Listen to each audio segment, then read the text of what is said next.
Bom dia! Estamos de volta com as nossas reflexões matinais à Corsa da Manhã, nesta série de reflexões a respeito do livro de Tiago. E nós estamos meditando no capítulo 3 de Tiago e estamos falando sobre os dois tipos de sabedoria. Ontem nós começamos a falar sobre a sabedoria terrena ou diabólica na visão, de Tiago, e nós vamos dar continuidade, então, falando sobre a importância de nós entendermos principalmente isso no meio das nossas comunidades cristãs, que são heterogêneas, Há diferenças de opiniões, elas são grandes no nosso meio, há pessoas de todos os tipos, com características culturais distintas e outras características, e como a gente sabe, não há como existir apenas uma opinião. Mas Tiago aqui, ele fala, nos alerta a respeito de como nós podemos trabalhar então com isso. Paulo, lá em Filipenses capítulo 4, versículo 2, ele nos fala: rogo a Evódia e rogo a Sintique que sintam o mesmo no Senhor.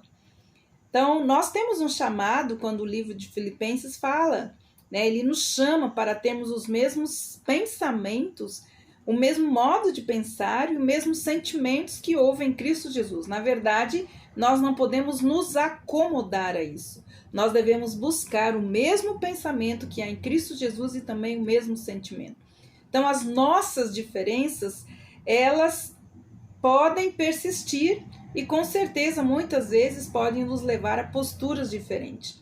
Uma das glórias da Igreja de Cristo, inclusive, é exatamente essa. É de reunir as mais diversas pessoas em um só corpo. E aí nós podemos, então, pensar como um corpo. Mas no Senhor, diz lá Paulo também em Atos 1,14, mas no Senhor, a igreja deve ser unânime.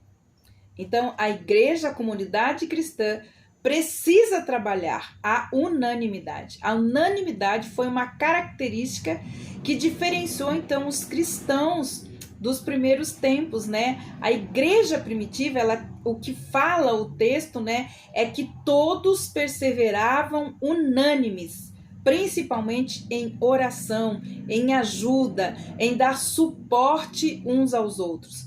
Então, Atos 2:1 também nos fala: ao cumprir-se o dia de Pentecostes, estavam todos reunidos no mesmo lugar.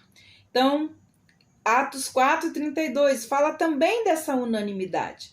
Da multidão dos que criam, era um só coração e uma só alma.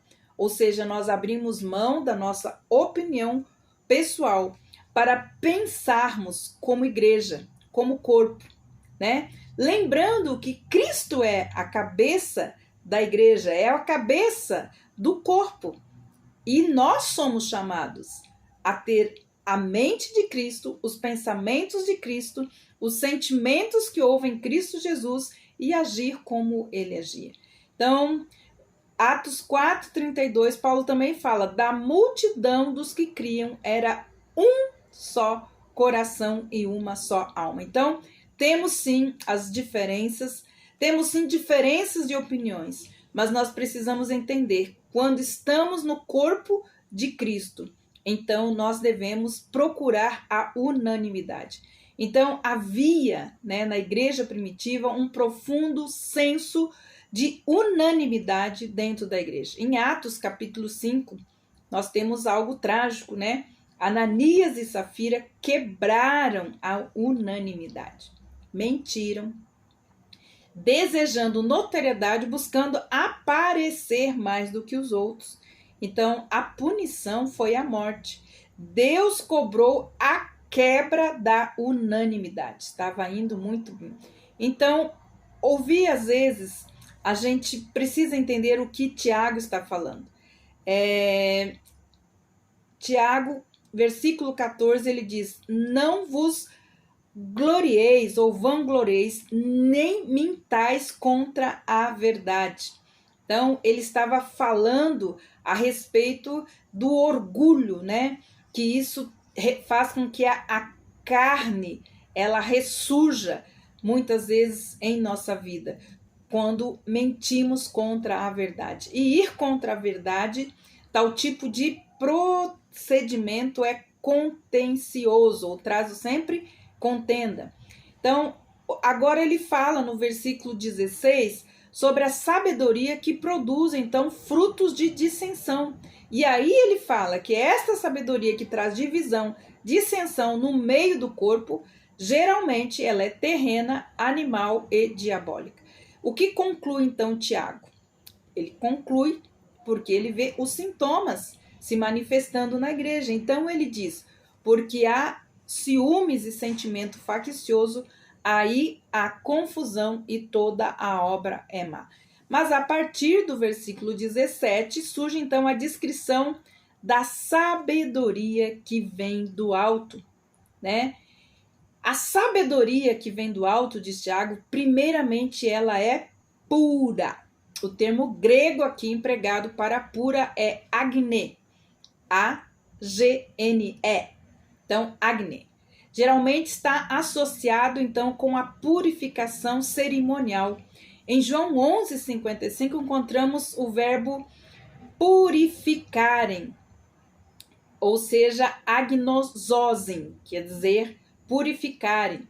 Em Atos 21:26, o termo purificação, ele tem o mesmo sentido, né? De ser uma purificação cerimonial. Era uma exigência que nós sabemos do judaísmo para agradar a Deus. Então, uma pessoa impura não podia se aproximar de Deus, não o agradava. A sabedoria do alto, então, ela é pura, quer dizer, é cerimonialmente pura. Ela não está contaminada com nenhum tipo de imundícia que possa desagradar a Deus.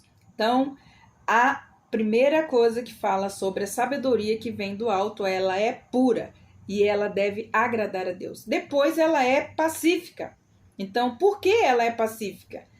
Porque aonde o Senhor está, a paz. A sabedoria diabólica, ela vai sempre trazer o quê? Divisão, confusão e toda a má obra, né? Então, o que nós precisamos entender é que essa sabedoria, quando ela vem pacífica, ela traz ordem, ela traz segurança, né? Ela é isenta de raiva, de ira, de ódio. Então, uma pessoa que é dominada pela sabedoria de Deus projetará isso no seu relacionamento com outras pessoas e também no ambiente em que ela vive. Mas a sabedoria de Deus também é moderada, ou seja, ela exige, ela sugere para nós moderação, equilíbrio, gentileza. É uma forma, então, autêntica de cavalheirismo, né? O grego traz a palavra epiex, que já era largamente usado nos tratados gregos de ética. A expressão, então, moderação é que reconhece, né, como deve ser tratado todas as leis, todos os princípios, todas as situações que acontecem no meio da igreja, para que não haja, então, dissensão e nem divisão. É a palavra que reconhece, então, que há algo legal que precisa ser transmitido de maneira moderada. Então, é muito importante a gente entender isso.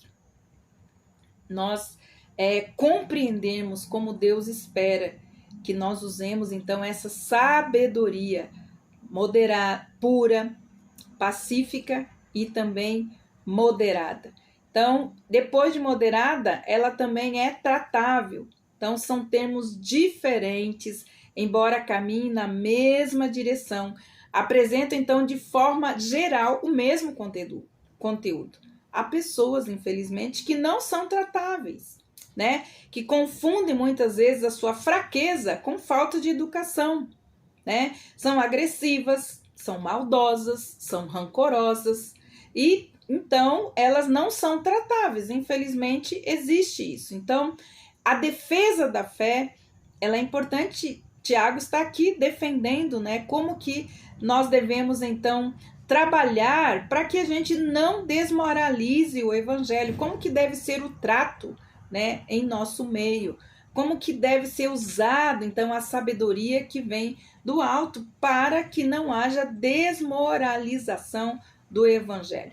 Nós devemos cuidar, então, com a violência verbal, com aqueles ataques poucos polidos que se faz para defender, às vezes, opiniões, posições, e que acabam se tornando, como nós temos visto, motivo de escândalo e também de vergonha.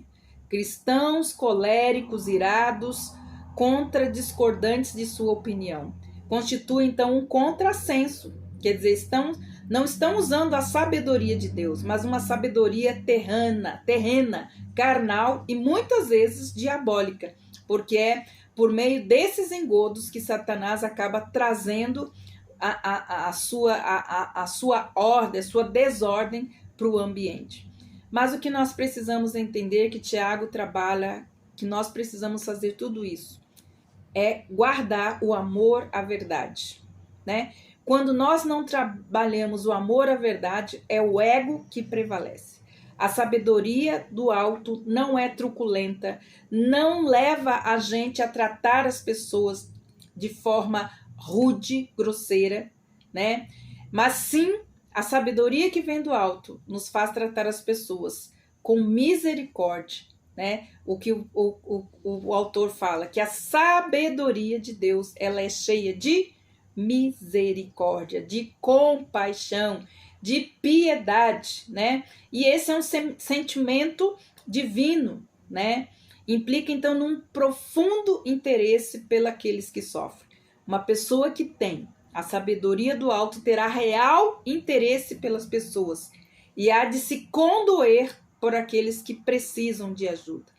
A insensibilidade para com o sofrimento alheio não é próprio de quem provou na sua vida a hélios de Deus, que seja, ou seja, a misericórdia de Deus. Então, que os frutos sejam cheios de misericórdia, porque é isso que dará bons frutos. Então, esse tipo de sabedoria que vem do alto. Amanhã, nós continuaremos, então, falando a respeito disso, entendendo que os frutos que a igreja, o ambiente onde você convive, precisam ser gerados por meio de uma sabedoria que vem do alto, que é divina, dado por Deus a nós.